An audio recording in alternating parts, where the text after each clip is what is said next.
Well, I've been interested in the idea of making a film about dreams really since I was a kid. It took various different forms, but about 10 years ago I fixed on this idea of structuring the film like a heist movie, taking it in an action direction, a thriller direction, and jumping off from this notion of what if you could share a dream? What if you could take away the barriers between our dreams? We all dream every night. It's a very universal experience, but we don't get to share it. If you could share it, then that dream space would become a valid alternate reality. And if you were to fight or fall in love or whatever within that space, that would have real meaning as a human interaction. So for about 10 years, I worked on this heist movie idea and eventually managed to find the emotional connection with that I needed. And Leonardo DiCaprio coming on to play the part of Cobb invested the story very much with the emotional center that you need. Because when you're dealing with the human mind, when you're dealing with the world of dreams, it's not enough to just have an interesting set of ideas. You really have to have a human connection, an emotional connection for the audience.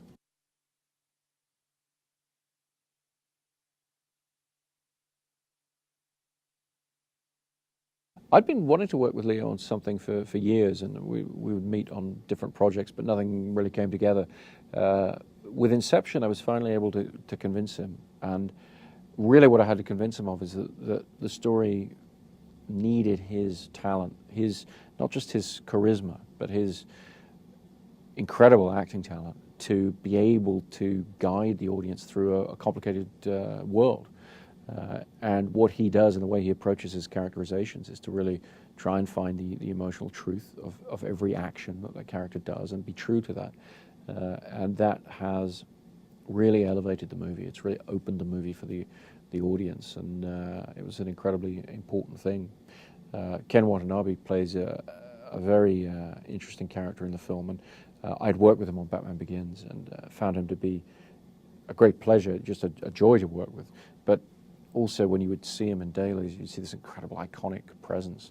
I thought that really would be perfect for his character, for this character I was putting together in Inception, because it's a character that has a lot of power, a lot of importance in the story, but is somewhat ambiguous. You're not quite sure whose side he's on or what he represents. And I think Ken, in the charisma he exudes and the screen presence that he has, there's just nobody to touch him. I mean, he's really an extraordinary presence to have in the movie.